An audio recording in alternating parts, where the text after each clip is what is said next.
Welcome to our year-end economic update from Europe, which will also offer an outlook on transatlantic trade. This event is organized by the European American Chamber of Commerce, New York, where Europeans and Americans connect to do business.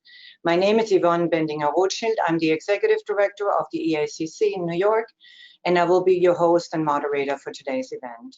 In today's program, we will discuss the state of play of the European recovery package and the way forward. We will update you about the current economic situation in Europe and the outlook for 2021 in the light of the new incoming president in the US.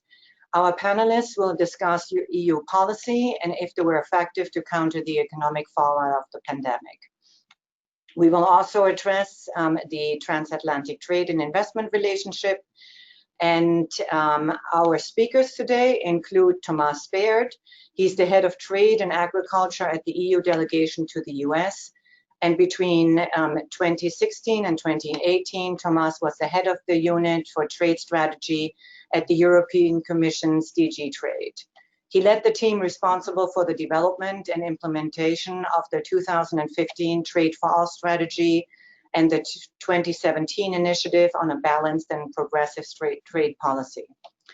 And Carlina, he's the senior economist at the EU delegation to the US, and you know him from some of our previous programs. He covers the US macroeconomic issues with a special emphasis on US monetary and fiscal policies, transatlantic economic relations, and financial markets. We also have Chris Orsini. He's a counselor for economic and financial affairs at the EU delegation.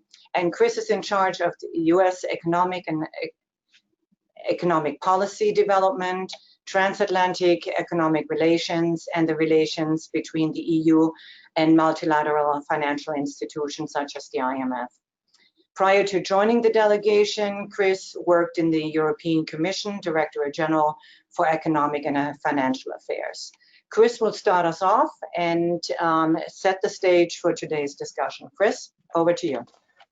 Thank you so much, Yvonne. It's a pleasure to be here with you as always. And let me just make sure you all see my slides at this point, and you can nod somebody. Yes, that's great. Yeah, we do. Perfect.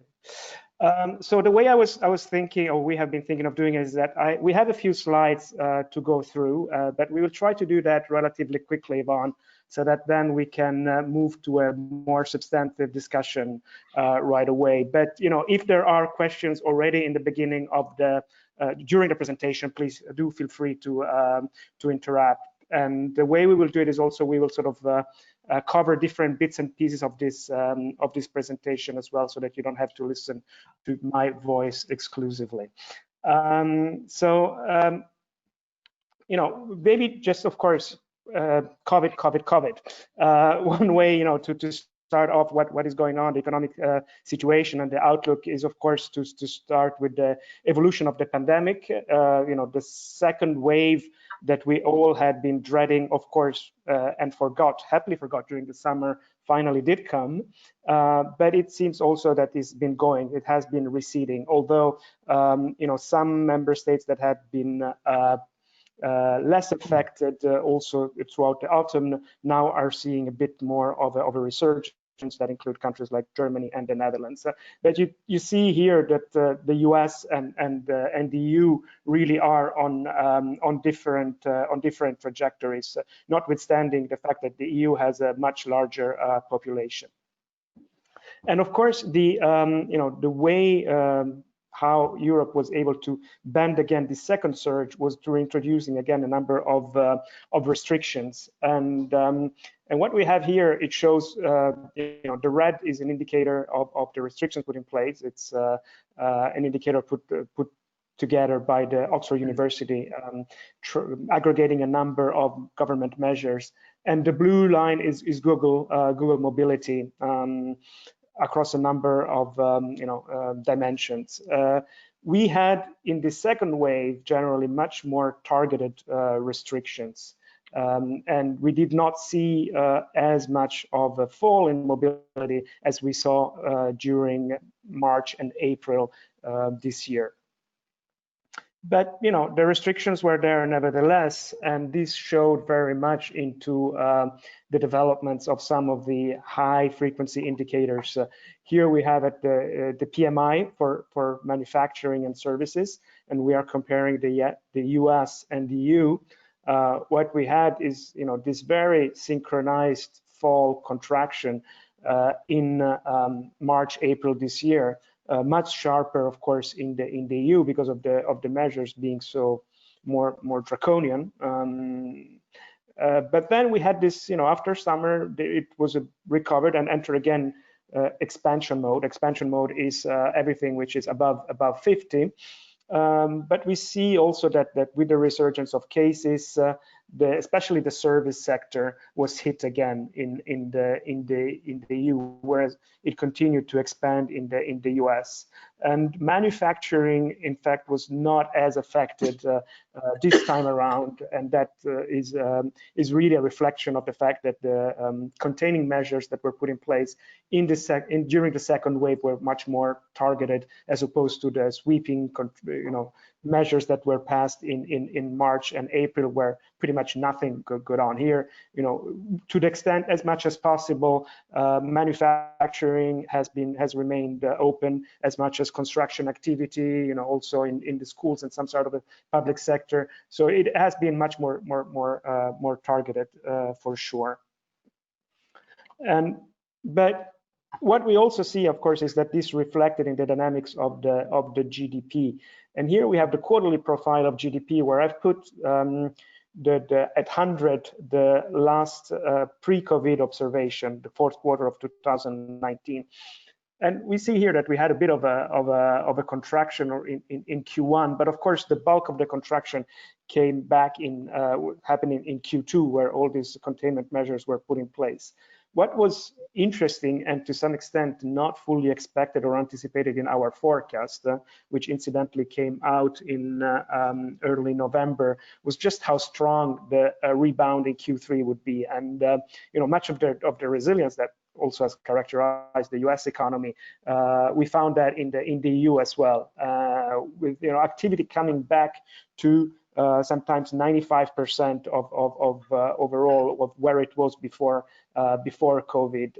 A bit less, of course, in countries like Spain and others that are much more reliant on services and took a stronger hit because of their important tourism industry, for example. Chris, if I may jump in with a question real quick.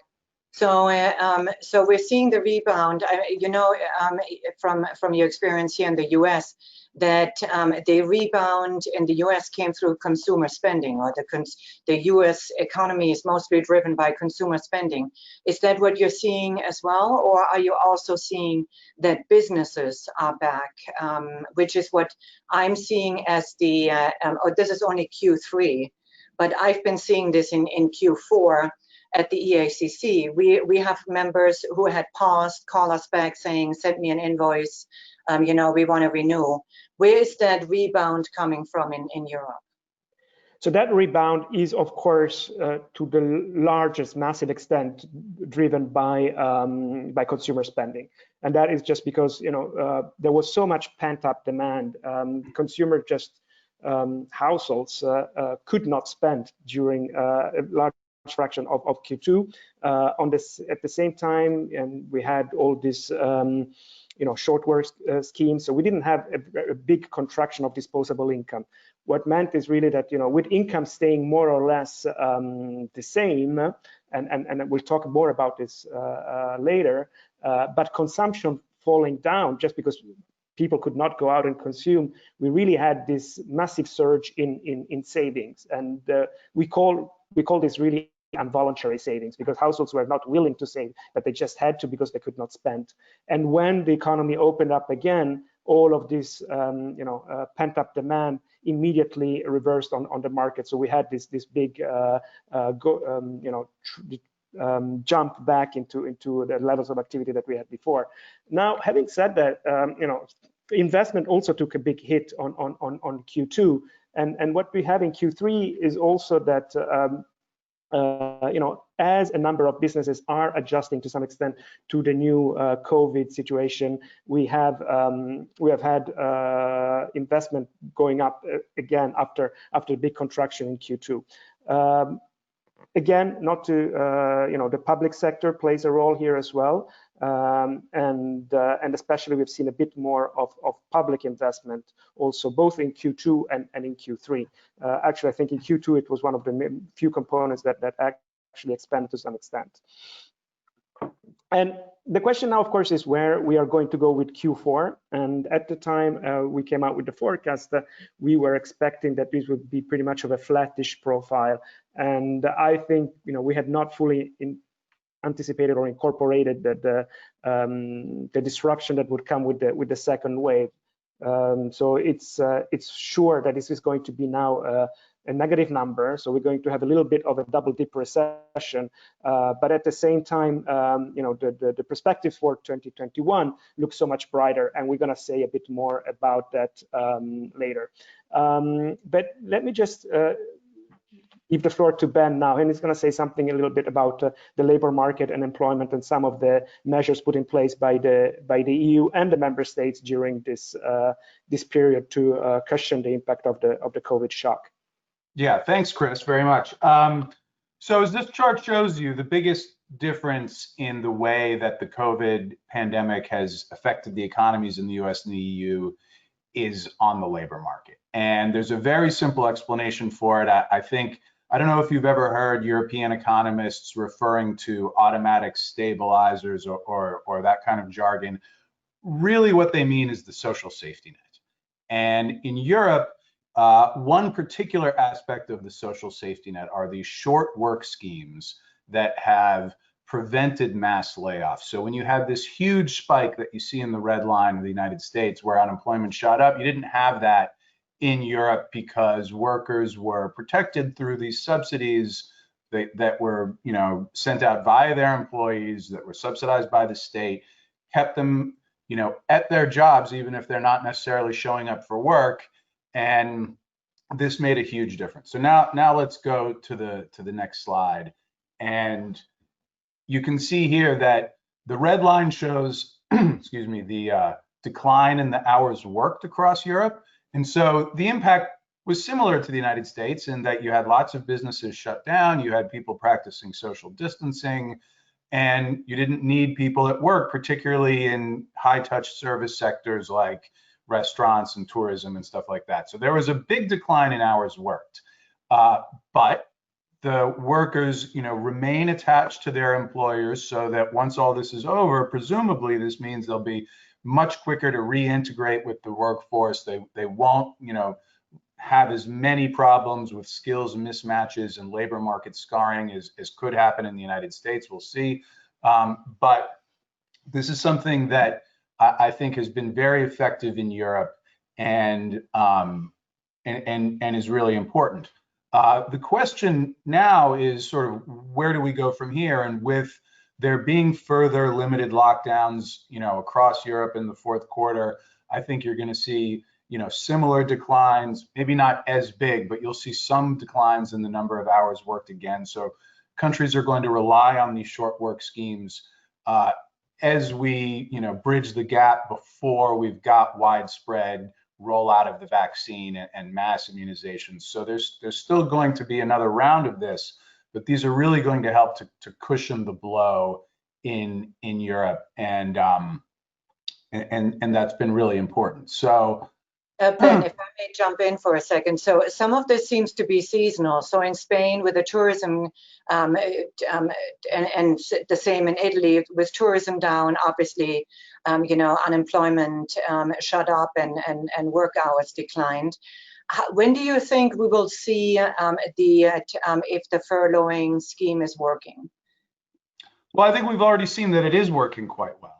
And I think the point that I was making is that we're going to have to rely on it again over the winter while we have some more lockdowns and in places like Spain and Italy where tourism usually declines over the winter, they're going to have to rely on these things as well. But it's going to keep working, and I don't think that we should doubt its effectiveness because it's already been shown what a difference it makes in cushioning the blows. And as Chris was talking about earlier, the high savings rates that we have in the household sector in Europe, and businesses have also been, building up their cash buffers to tide themselves over. So once we get back to normal, this means that the economy, the underlying household business sector is going to be better off than they would otherwise, and is going to be able to start spending again much quicker. So these are all very positive things. Now, of course, these programs are a bit expensive, and these charts you can see a bit how much deficits increased and how much the cost of this is being borne by member state governments. Now, these are pretty significant. I mean, to give you one example, just in Spain, because you were talking about Spain, Spain's budget deficit jumped from, I think it was just under 3% in 2019 of GDP to about 12% of GDP in 2020. And this is because, partly because of all these social safety net programs, partly because of lost tax revenues. So it is a big burden, but on the other hand, these schemes are pretty well targeted. And so it's not as expensive as just sending out big checks to every individual, every household like we've done in the United States. And when you have targeted measures like this, it makes them a bit more affordable. And secondly, I'd like to mention the SURE program, because the EU has just launched these SURE bonds in the capital markets, which are pretty significant. And I think there's a lot of American investors who should take note of this. SURE is a program, it's basically a reinsurance scheme where the EU is providing a backstop to the member states' unemployment insurance schemes. And the SURE bonds are going out into the market to borrow this money. So this money is going to be borrowed and paid back, but they qualify as ESG bonds, for environmental, social governance bonds.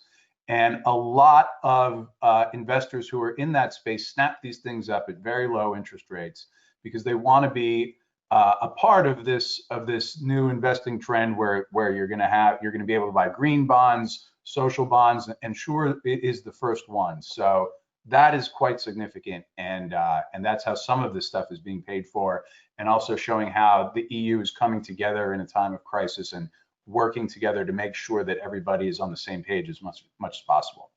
Yeah, that's the one that was just released with the last budget, no?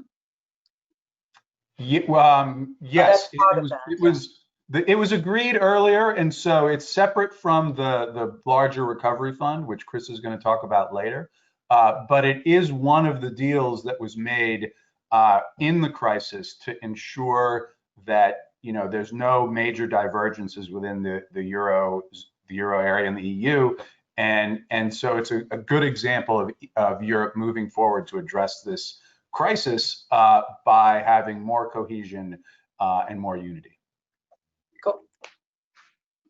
So let's talk about the ECB really quickly. One thing I wanted to say about the ECB is that even now that we have this second wave of the pandemic in Europe and more lockdowns, there has been no deterioration in financial conditions at all. There has been no spreads have not shot higher for sovereigns or for companies. I mean, companies can still borrow extremely cheaply in Europe, and this points to how effective the ECB's policies have been in terms of keeping financial conditions easy, making sure that companies and countries and households maintain their access to credit. And I think they've really been very successful. A big vote of confidence from the markets in how the ECB has been doing. So obviously at the beginning, the ECB was focused on restoring liquidity. They have done that. They've been tested a couple times now, and the PEP is the main program that was introduced it's the pandemic emergency program. And this is the ECB's forward guidance has said that the PEP is going to remain in place until the crisis conditions are over. Now, we don't know exactly what this means. The ECB is trying to maintain flexibility, but it's going to be here for the foreseeable future. And even after that, because the inflation forecasts are pretty low, given that the European economy is going to be operating, under capacity for a while. The ECB is going to continue to be very accommodative. At some point, they're going to transition away from the PEP and towards their more normal asset purchase programs. But I think that looking at financial market conditions, things look like they're working quite well. I don't know if the gentleman, I thought one of our members is attending today, but I know he will ask a question about sovereign debt. You addressed, that companies are pretty well funded. How is all of this, including the SURE funds, going to affect the debt of the various member states? Well, debt has been going up in terms of debt to GDP ratios and in nominal terms. But the key point is that interest rates have not. You haven't seen any return of the sovereign debt crisis or anything even remotely like that in comparison to the last time around when we had the financial crisis in 2008 and in the years following that. And so the point is that on the one hand, there's plenty of liquidity, financial conditions are easy, and on top of that, you have the EU's actions with the SURE bonds and with the upcoming recovery bonds that they're going to issue that could be the beginnings of the introduction of a true European safe asset. And this has the potential to be a game changer in the longer term for Europe by providing a benchmark yield curve through which you can, price a range of securities. And hopefully, as investors become comfortable with this new security, you're going to see EU bonds trade at even lower spreads to the current benchmarks like German Bunds and French Trésors. And in addition, it's really going to jumpstart the green bond universe. The EU is going to be one of the largest issuers of sort of quasi-sovereign bonds in Europe over the next few years, and it's going to be the largest market for green bonds. And so they're really going to set all the standards, be the deepest and most liquid market for green bonds. And there's going to be a lot of interesting things going on for that investors in the United States, but all over the world should really be interested in. Yeah, thank you. Tom, I think we're switching over to trade. So do you want to get us going on that, give us an update? Yes, sure. Thank you, Yvonne, and it's great to be with you here for this discussion. I mean, on the trade side, maybe just to start with a couple of the data, since we were making some projections there. Interestingly, trade has been affected, like everything and everyone, by this crisis, but it has been affected less than GDP, which means we are in the different situation and scenario from 2008 when trade was far more affected in comparative terms by the financial crisis than GDP was affected. And there's a very simple explanation for that, of course.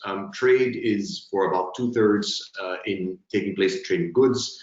Services are not as tradable. Services like haircuts and hotels tend to be consumed where they are produced. And so we're not seeing that same effect in the trade data as we are seeing, as we just saw, on the GDP side. In addition to that, we have seen a pretty strong rebound also in supply chains in manufacturing powerhouses like Germany and China, which has really meant that there has been an impact on trade, but the impact has not been as strong in comparative terms as the one on GDP.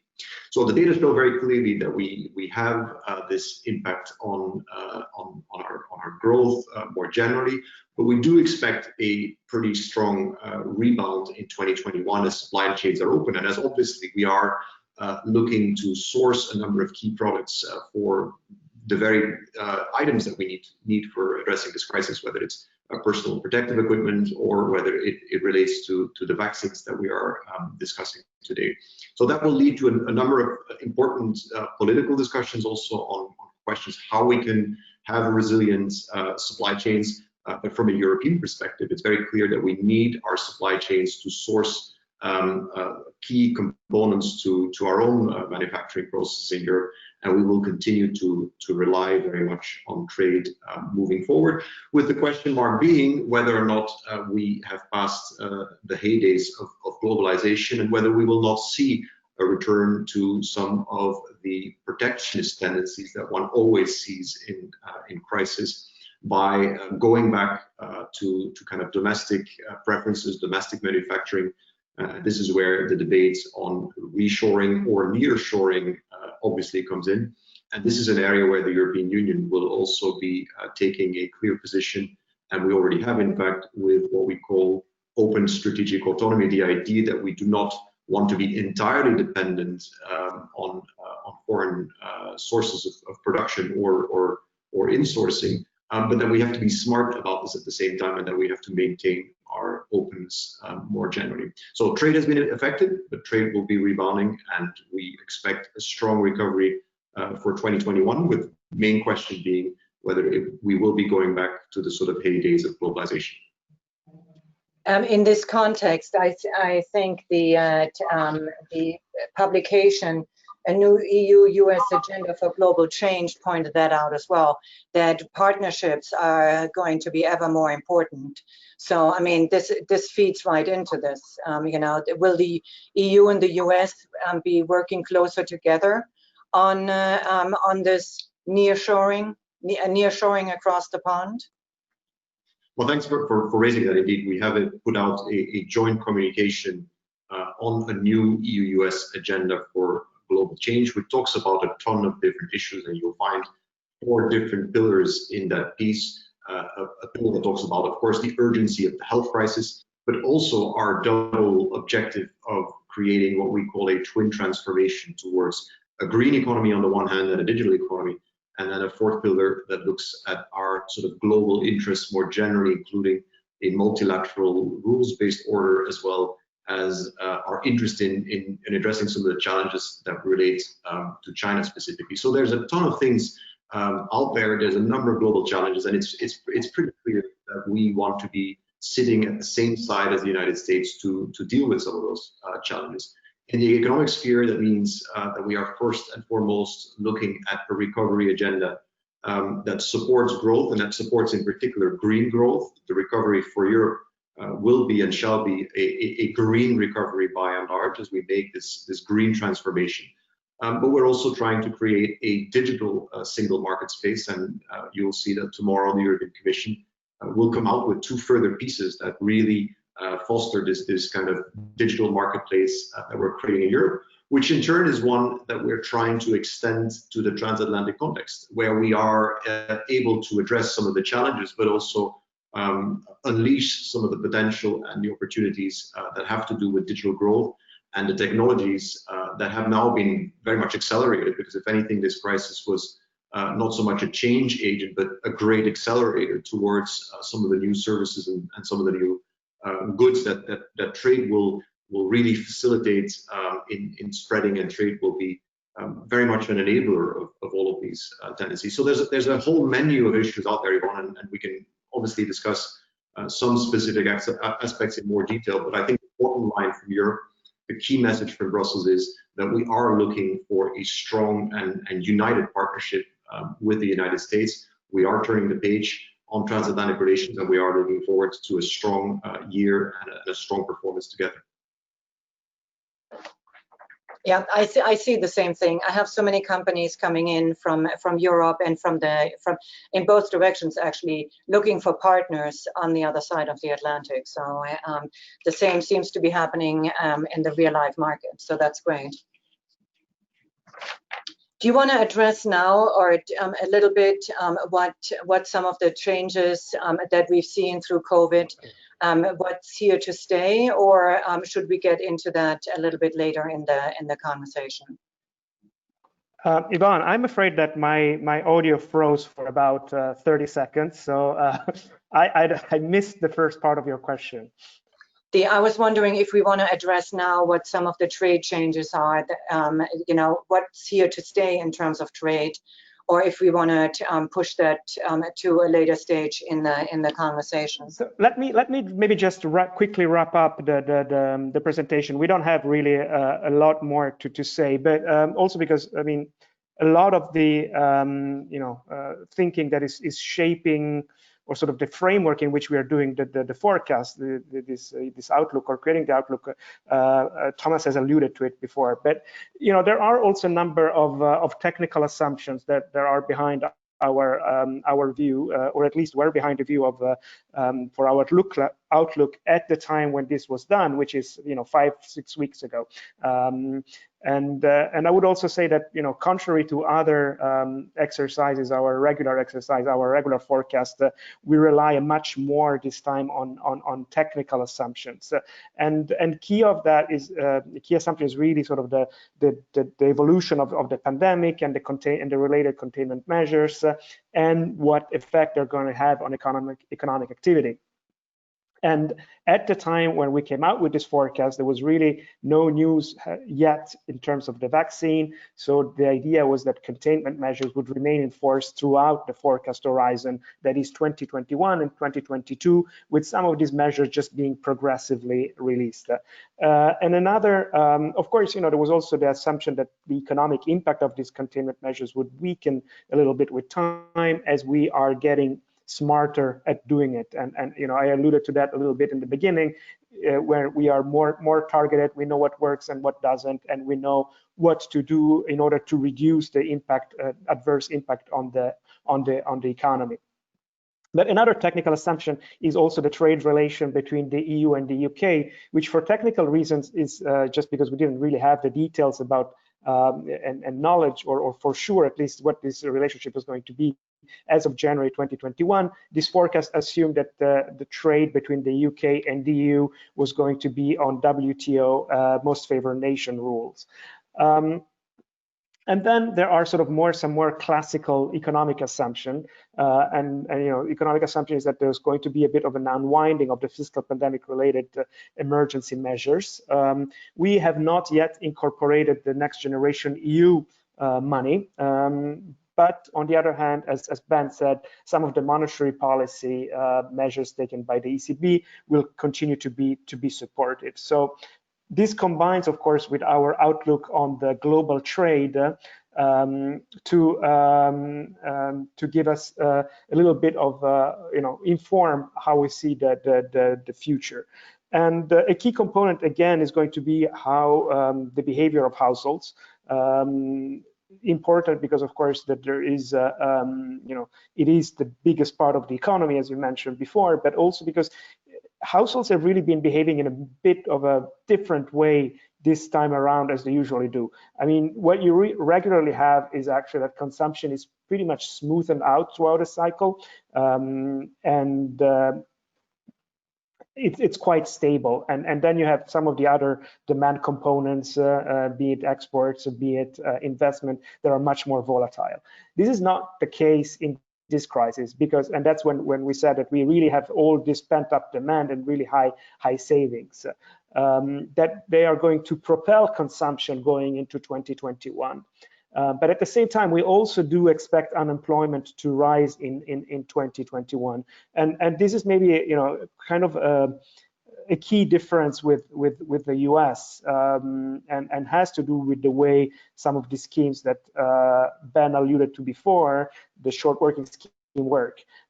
So unemployment is going to decrease from now on, probably in the US, whereas it's going to creep up a little bit in 2021 before going down again. And that is because as we wind down some of these schemes, the short working schemes, we're going to transition to more standard unemployment benefits, which imply that workers are separated from their employer before transitioning into some of these new sectors, and of course this also compound with some of the other there is a COVID-related transformations, but there is also some of the other the transformation of the digital and the green economy that Thomas was talking about before, that also will require some very large reallocation of capital, but also of labor across sectors and across firms. But that again costs a lot of money because you need to train these people to be part of that economy effectively. That is indeed the case, and you know, one that is where these short work schemes probably are not as effective. You know, what we have seen is that they really work in keeping people sort of in freezing the economy and keeping the workers attached to their employer, but you know, they're not really effective in facilitating that transition of workers from firms and across firms and across sectors. So you know, that mobility that is so key to transformation. If I could jump in maybe a quick second, if that's all right, Chris. Absolutely. I think this is a good place to mention the Recovery and Resilience Facility, because you know, we've just finally, it was been a little bit delayed, but we've finally gotten a deal, and it's important and it's significant. And not only is the amount of money that we're talking about macroeconomically significant, and particularly for some member states, it's going to be close to double-digit percentages of GDP in terms of the amount of money that gets flowing. But I would also add that the point of the Recovery Fund isn't just to provide a kind of normal Keynesian stimulus where you are providing, you know, counter-cyclical support to the economy. It will do that. But on top of that, the aim is really to push forward a structural transformation of the European economy with, you know, common rules, common tools. And so you know, there will be some help in terms of doing a green transition. And, you know, as member states apply for this funding, they have to give the European Commission very detailed plans for how they plan to invest this money. And it's supposed to be invested in anything from R&D, worker retraining, things that are going to be, you know, next generation economies and businesses and industries. And so this, I think, is part of how, in the short term, it's going to be a dark winter. There's going to be more COVID cases. There's going to be a slight increase in unemployment. But when you start to look a little past that, towards the medium term, there's a lot of reasons to be optimistic about the policy tools and the cohesion and how things are working. Yeah, and also the schemes that Chris just described, I mean, it's really the exact opposite in the US.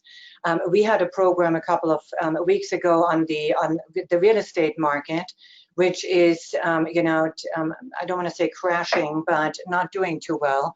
And the main difference is that people are continuously able to pay the rent. Why? Because they continue to receive money from their employer or, you know, or via the government, which makes a huge difference, including people moving out of their offices. But I want to bring it back to Tomas for a couple of questions that we have from the audience. One is obviously when you're talking about EU-US trade, Boeing and Airbus, you know, are right up there. Is there going to be with a new administration, is there going to be you know, an agreement on you know, on subsidies, and how do you see that? How do you see that playing out with a new administration? Thank you, Yvonne. There's indeed a lot to talk about, and aircraft has been on our minds very much in the last few weeks already. Still, with the outgoing administration, we are very keen to settle what is a very long-standing dispute of more than 15 years and put that to bed. And we would like to do that sooner rather than later. We've been making that case for quite a while. These are important disputes. We're talking about a lot of money. It's important also to note, given that we are with an audience of people that are interested in the macroeconomic picture, that none of this has really affected us macroeconomically. But it is still important from our perspective that we keep certainty and predictability in the trading system.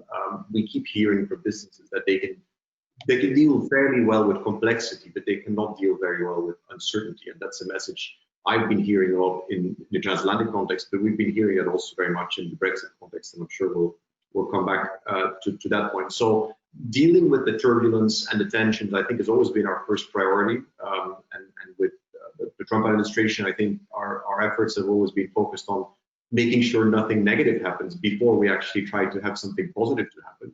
I think a little damage control from all sides and making sure that we keep the system intact and that we keep the relationship strong. And I think that with hindsight now, it looks relatively good. If you look at the scoreboard, we have not had massive tariffs on automobiles, on car parts, for example. We still have tariffs on steel and aluminum products, and they're really a big concern for us, not only economically, but also politically, because these are tariffs that are justified on national security grounds. And as an ally, obviously, we do not think these tariffs should be imposed on European exports of steel. So what all of that means is that the tensions and the disputes are certainly, I would say, the starter, the first course on the menu. These are the things we really need to be able to deal with, really, because they're trivial. In a relationship, in any relationship, you will always have tensions, you will always have arguments. But the main thing is that we make sure that those tensions don't affect the overall relationship, because the overall relationship is strong. Our economies work well together because of businesses like yours and the Chamber, because they're well integrated, because they deal with each other and they deal with challenges on a day-to-day basis. Now, from governance, of course, we try to overcome the challenges. I think the first step is, as mentioned, to deal with those disputes, but to really use that as a platform to deal with some of the bigger challenges we have there. And I mentioned already some of them. That includes climate and what trade policy can do for climate. The European Union will be coming forward with a proposal on a carbon border adjustment mechanism, something we want to get right, to avoid carbon leakage and to avoid importing those emissions that we have actually eliminated within the European Union. But that's obviously an instrument that will create certain concerns on the trade side, and we want to get it right in close collaboration with the United States. So trade and climate is one, trade and health is another one. We want to make sure that we use trade as a way to get those products to the people that need it, be it vaccines or PPE material. And we want to lower those tariffs. We want to lower any restriction that might be out there in relation to key medical products and components. And we want to make sure that our economies remain open to both source as well as sell into foreign markets those key products. Europe has a huge trade surplus on vaccines. With the Trump administration, we were often actually criticized for running these trade surpluses, but I'm pretty sure that now the world will be all too happy to enjoy European vaccines, or at least vaccines produced in Europe, and that includes the Pfizer-BioNTech vaccine, which is produced in my own home country, Belgium, around the world. So I think that is really the bigger agenda that we should be looking at in the transatlantic context. There's one important element that I have to add, and I think that relates to part of your question on subsidies, and that relates to China, really. Our relationship, the EU-US relationship, is one that looks not just at our own issues, but we look at the world and we look at the challenges, the strategic challenges that are out there. And I would say the number one challenge really relates to China. The fact that we have such a huge public footprint on private markets in China is a chief concern for us, for both the United States as well as the European Union. And I think we are a very strong partner to the United States in addressing those challenges, including through new rules on subsidies. And I think aircraft is a very good example, if I can come back to that. We have an issue between Boeing and Airbus, but one of the main arguments to settle that dispute is really that we want to avoid that we have a sort of a competitor that is completely unfair in entering that part of the market, and that will be a fully subsidized Chinese government-owned airline industry, or aircraft industry, I should say. So that China component, I would say, is really a key part of everything that we will be doing moving forward. But I would really want us to focus on the big challenges and kind of take for granted that the smaller issues, which are big in and of themselves, like aircraft, like steel and aluminum tariffs, that we're able to resolve them fairly swiftly with the incoming administration. Yeah, I mean, from what I'm seeing on my daily encounters with members and their issues, the problem with the Boeing tariffs was really more related to all the auxiliary tariffs that were, the olives, the Spanish olives that all of a sudden became unaffordable, and all the other products that were mixed into that larger larger issue. One other question that we have that I want to address real quick is digital taxation, and I wanted we have about 15 minutes left. I do not want to end this without talking about Brexit. But what you know, just really quickly on what do you think we can expect on digital taxation? Well, that's another important subject, of course, and the subject is not so much digital taxation. The subject is fair taxation in the digital economy, because the main premise for us is that companies, all companies, should be taxed fairly and equally, and that includes companies that do most of their business or a lot of their business in Europe, and Europe is where they have a lot of their revenues. So that is the discussion that we're having. It's a discussion that we prefer to pursue through a multilateral forum, and that's where we've been discussing this in the OECD. Unfortunately, progress in that context has been elusive, and therefore you've seen that individual members of the OECD, but also member states of the European Union, have moved forward and have introduced national measures on digital taxation. Now, from an EU perspective, that is not an ideal scenario, because clearly we prefer to come up with one solution to sort of 27 different issues here. And we are precisely seeing a market fragmentation, which is the one thing that the European Union tends to be allergic to, which is market fragmentation and the fact that we come up with very different types of answers. But it is what it is, as the saying now goes. And that means we really have to find a way to talk to the US administration, the incoming Biden administration, to find a way to work together on this and to come up with one solution, with one clear framework. And that is what we are still hoping and trying to do in the OECD. The G20 has given the OECD 6 more months until June 2021 to come up with a framework on digital taxation. I think the European Union is committed to that process and is willing to suspend any measures itself until we have such an outcome. But let's also be clear, we have been suspending our own initiatives for quite a while, and we want to really move forward with this important question, which, to be clear, is much more a question of legitimacy than it is a question of effectiveness. If you look at the tax revenue that will be collected in some member states, including in Austria, for example, today, or even in France, we are talking about very small numbers. And I think that is also part of the problem. It's become an issue of principle much more than a substantive issue, where minds are focused on coming up with a real solution. So an important issue that I would really put under the same rubric as the green debate, the climate debate, things we need to get right, because these are global challenges and we're very committed to addressing them jointly with the United States. Yeah, so talking about, you know, detailed issues or complex issues, Brexit. So we need to move our program that we had with your fellow Belgian colleague, Stefan de Rink. He won't be able to talk to us on Thursday. And, you know, because of the still ongoing Brexit negotiations.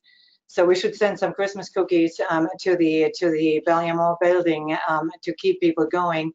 But what do you think is going to happen? Are we going to overcome the level playing field? Is there going to be a resolution to it? Well, I heard someone here in Washington say this week that there is no exit from Brexit. It certainly feels like that. It keeps haunting us. And it is a very important discussion, obviously. Unfortunately, Stefan would be the best placed Belgian, at least in the EU system, to comment on these questions. But I'll be happy to add a couple of points. And I'll start with what is, I think, the wisdom that any negotiator will always bear in mind, and this is a line from Nelson Mandela, which is that everything is impossible until it's done. So it's quite normal, of course, that in the final stages of a negotiation, it looks like things are impossible.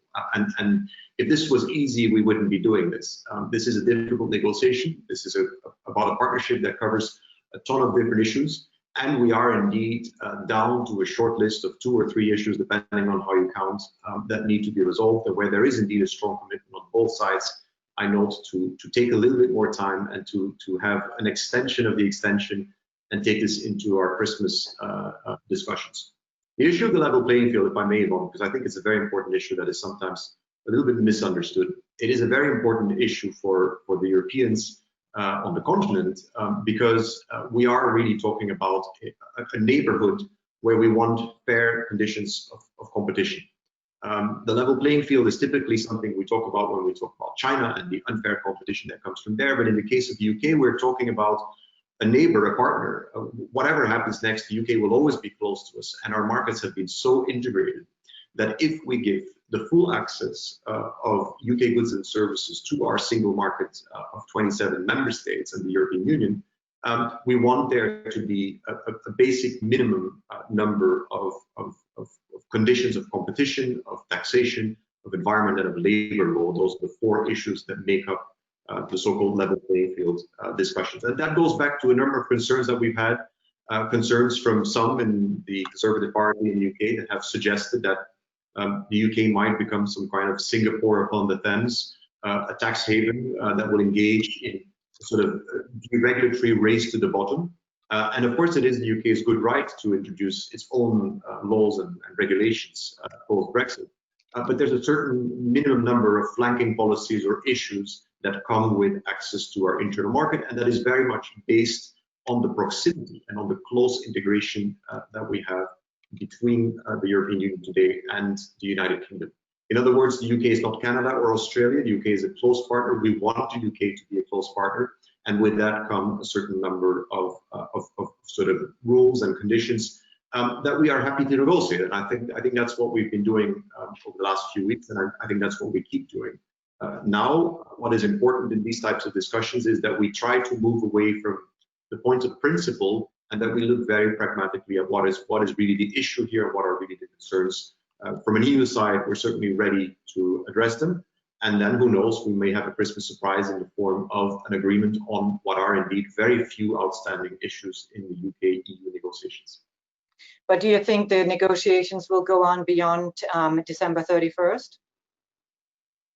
Well, I can obviously not speculate. I can only refer to what my Commission President, Ursula von der Leyen, has said, in saying that there will be extra time, but also in noting that whatever agreement, if any, is negotiated needs to go through some process of democratic scrutiny, and there seems to be very limited time for that indeed. So I can't really speculate. I can only observe and see that extra time is being created each time, which really reflects the will of both sides, including the European side, to come to an agreement.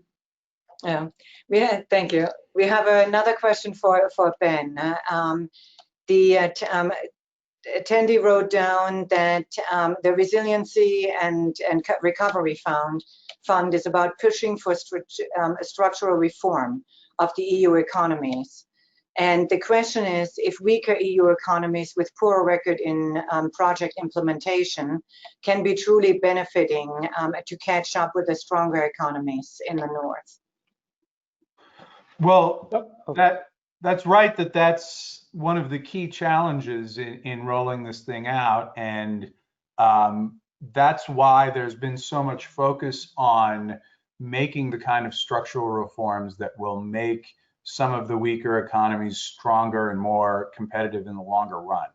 And, you know, let's take the example of Italy, for example. Italy does not have the best record of, you know, being able to take EU funds and invest them in the most productive ways. And that does need to be improved. But there's other things that Italy can do to improve the labor market, make the bankruptcy process more efficient so that the economy is more dynamic.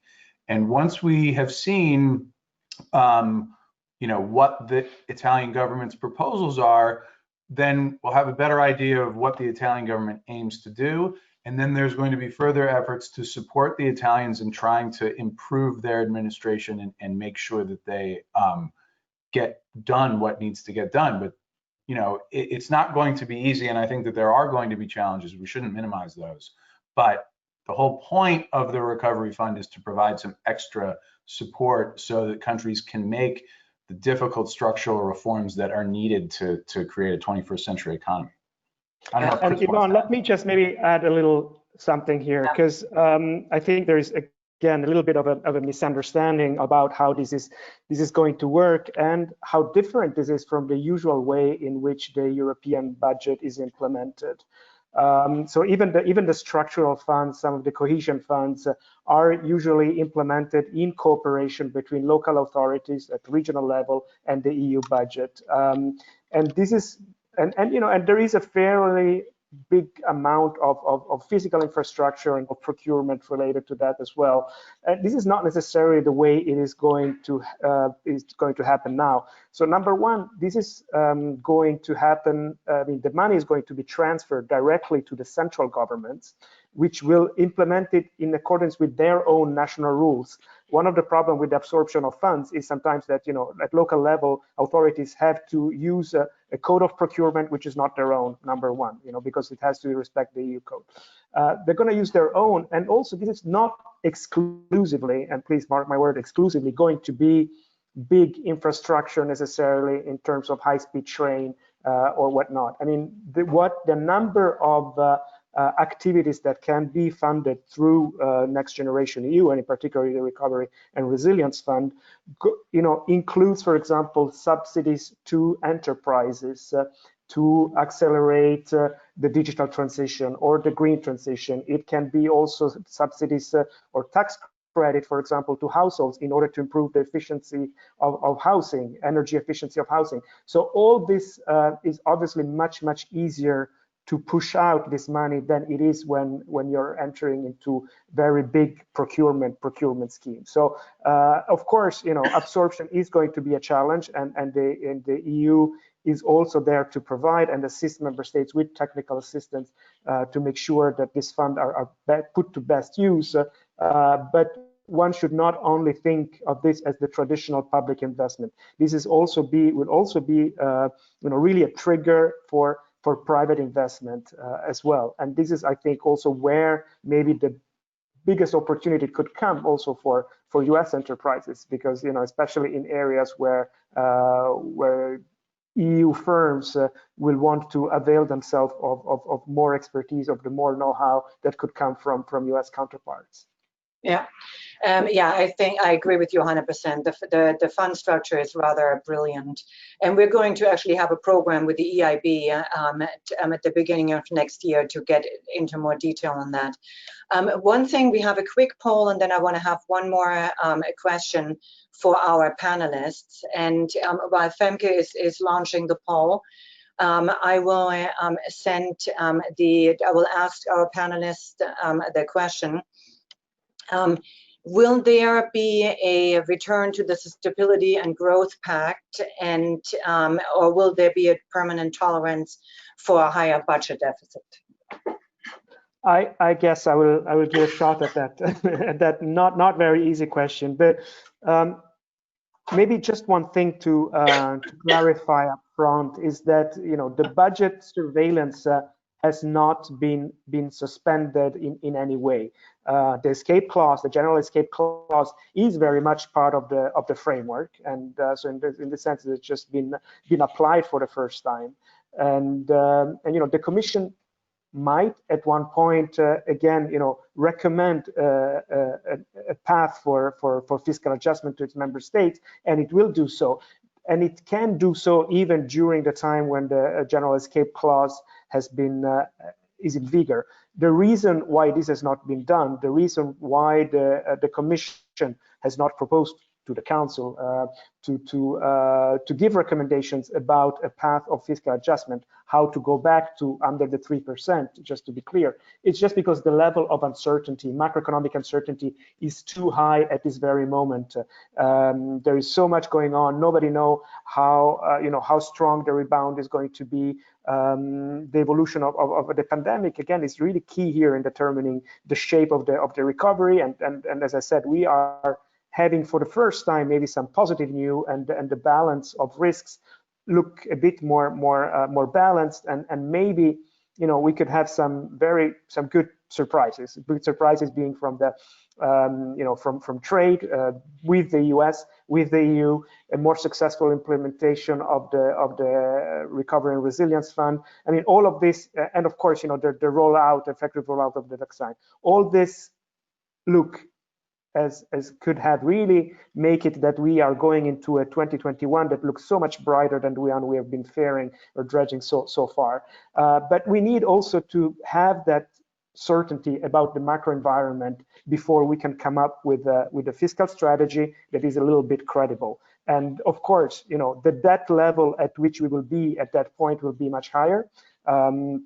So it will be important to provide this this anchor for coming back to a more well, prudent use of fiscal resources, I would say.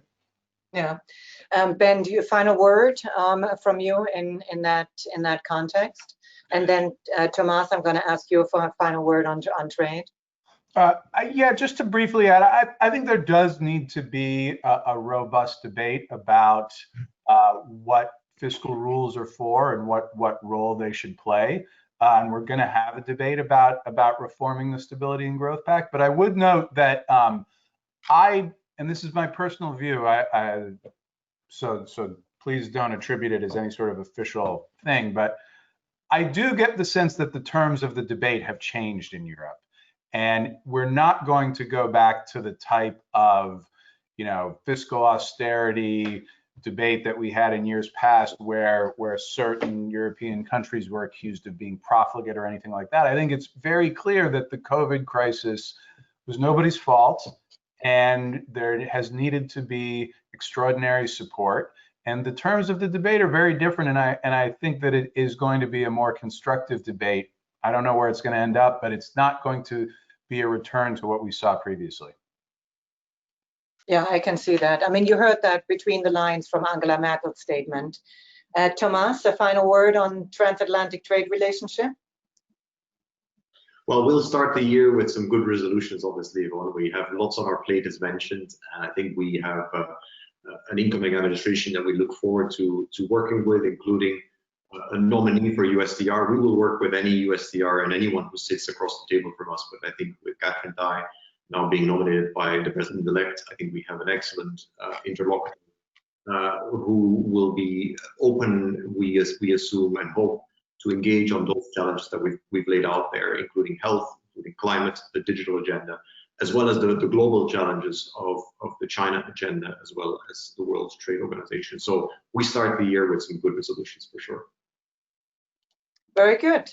So that concludes today's webinar. A big thank you to our panelists for joining us today and for helping us better understand these very complex issues. Thank you to our audience for joining us for today's program as well. And a quick reminder, we will make a list of the attendees available after the event. If you're a member of the EACC and you would like to connect to any of the other participants, we will be happy to facilitate that. With that, enjoy the rest of your day and happy holidays. And we'll see you back in 2021.